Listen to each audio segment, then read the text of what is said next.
We've got our B6.2 Buggy because we're back with part 6 of our Race Buggy build series. In what will probably be our last addition to this series, we're going to discuss 4 different areas of this car, including the future direction of this Race Buggy, what parts we've added and how much it cost, and lastly, tips on what areas to inspect on your car and how to freshen it up after hours of use.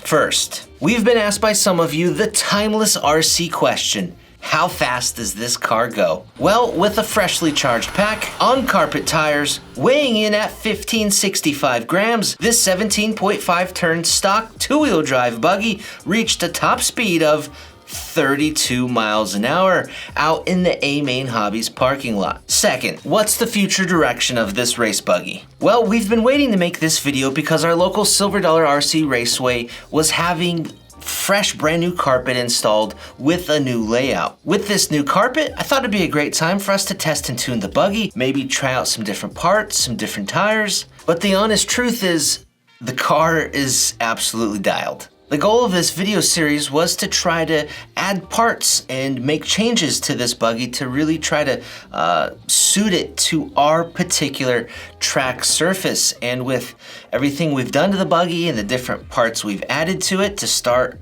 our journey into carpet racing, I think we've accomplished it. Now, if we happen to be racing on a dirt surface or some other type of track, there could be different parts to better suit the buggy for that particular application. That's why your results may vary and the parts you use may be better suited than the parts we used. Everyone's experience is gonna vary a little depending on their track, the surface, and the level of traction on that surface. And there are still plenty of upgrades out there that would be great additions on this buggy. There's tons of other titanium option parts out there, for example, but they're kind of more of like upper level option parts that I would consider something you would do later on down the road after you have all the basics covered. And there are some real basic items that I think could really benefit us. But these aren't aftermarket parts per se. These are more of like suspension,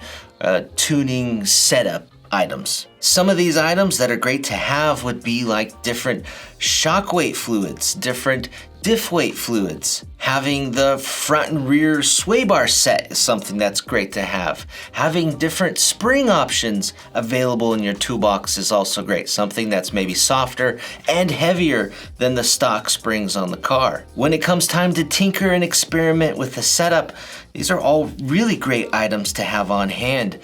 We didn't really buy any of them, although we did change the shock fluid at one point. We bought 1 bottle of shock fluid. But yeah, those are great stuff to have. And then lastly, the most important setup item you could possibly have, tires. Having a good selection of different tire types and rubber compounds is really crucial. That's probably the most important tuning aid that you can have for setting up your car. It's probably 90% of having the right setup. In this series, we did buy 1 set of tires, but we probably didn't buy enough. You can never have too many tires.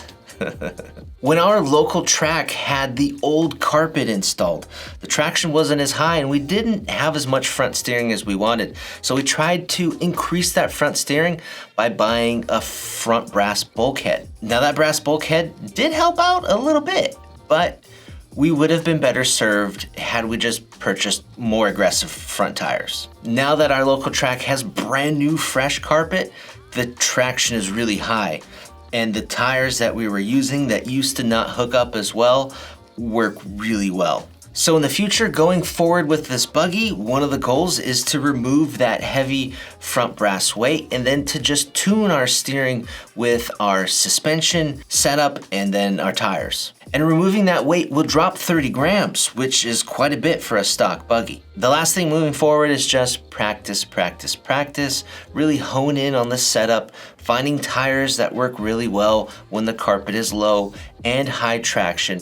And then maybe after that, look at more exquisite upgrades that could help us drop weight, for instance, or just be more efficient It usually comes down to weight for stock buggy racing. But I think it's really important to just nail down those basics first, save your money for tires, and then move forward with the other option parts once you kind of get your system down. Third, what did we add to this buggy and how much did it cost us? As you guys know, we had a $50 video budget.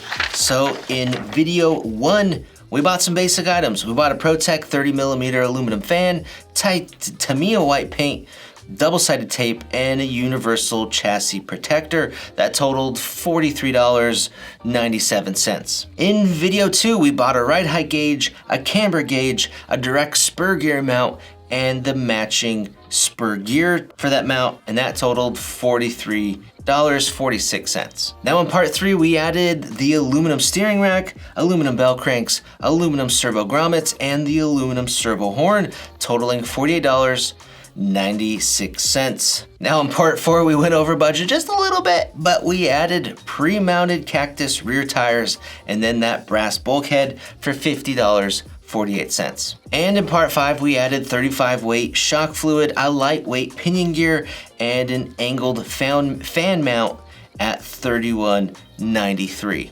And the grand total for all of this was $218.80. Now keep in mind that $30 of this was for that brass weight, which I think was a mistake, and we probably just should have bought different tires. Brass weights can be great tuning aids in certain applications, but I think for us and our application and what we were trying to achieve, it was the wrong move. Now, of all those upgrades that we did, the ones that felt like they had the biggest impact on the buggy was that direct spur gear mount, which really dropped quite a bit of weight. The car seemed a bit torqueer on the bottom end, and also I swear I felt the difference from that hybrid pinion gear.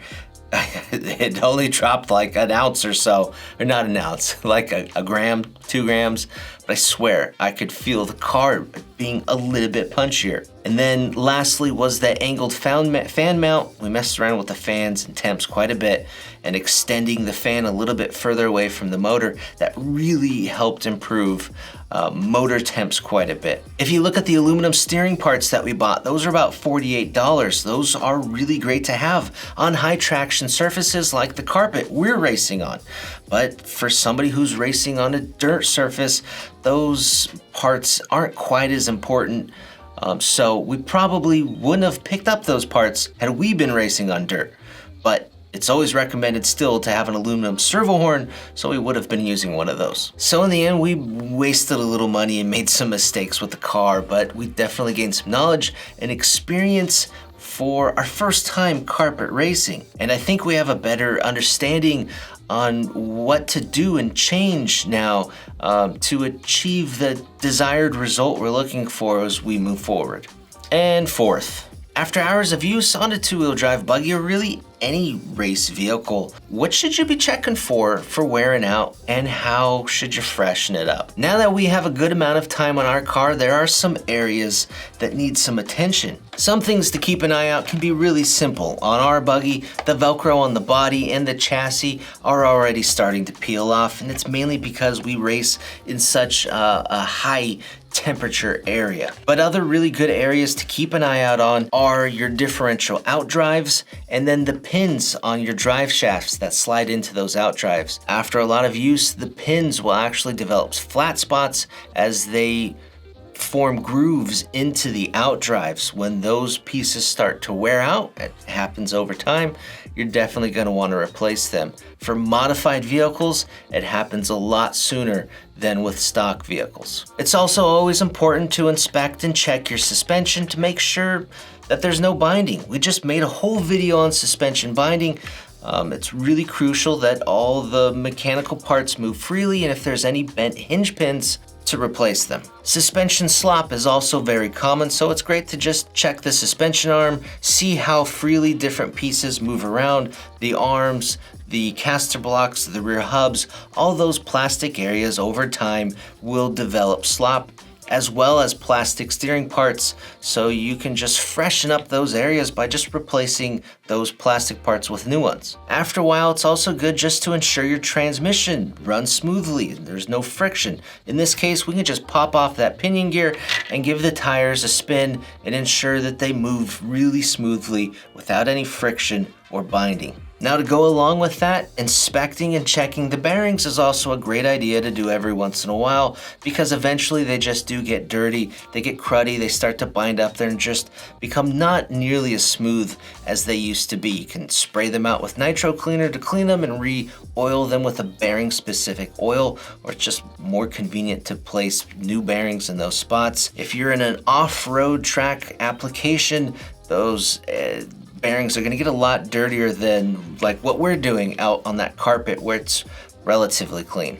And then lastly, it's also a great idea after a while to just inspect your shock shafts. Sometimes they can scratch, sometimes the coating can actually wear off, as well as the O-rings in here can just wear out over time and will develop stiction. Like if you're rebuilding your shock and there's no oil in there, you'll notice the shaft doesn't move in and out as smoothly as it once did. So maybe those O-rings or the shock shaft just need to be replaced. Pistons can also wear out, but high-end race buggies like this are now coming with Delrin pistons, which are really high quality and last a long time, much longer than just a standard plastic piston. So normally you don't have to replace those, but they're good areas to inspect and check after a good amount of use. And you can also keep your vehicle running fresh by just replacing the diff fluid every now and then. If it's a gear differential, on 10 scale vehicles, those diff cups are small. They hold small amounts of fluid, and 10 scale diffs do a lot of work. They take on a lot of abuse, and so that oil just breaks down. So maybe every 2 club races, 3, 4, somewhere in that ballpark, it's a good idea to freshen up that diff fluid with new stuff. And then lastly, the shock fluid is really good to just dump out after a while. Put some new shock fluid in there, help keep your shocks fresh. And those are definitely things that we'll need to be doing to this buggy soon. So that's it for now with our B6.2 build series. We'll probably be doing different things in the future with this buggy. We had something planned that was gonna be super cool to compare this with a ready-to-run vehicle out there that's available that we were gonna try to turn into a race car and then compare the two. But because of everything that's going on in the world, stock and availability is so limited, we just can't get our hands on one.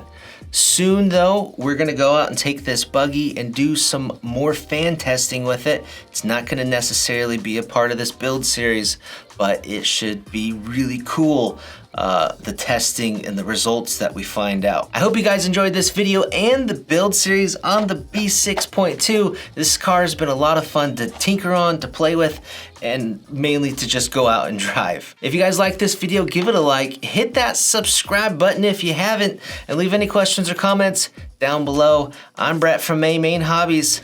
Thanks for watching. What was that? Thanks for watching.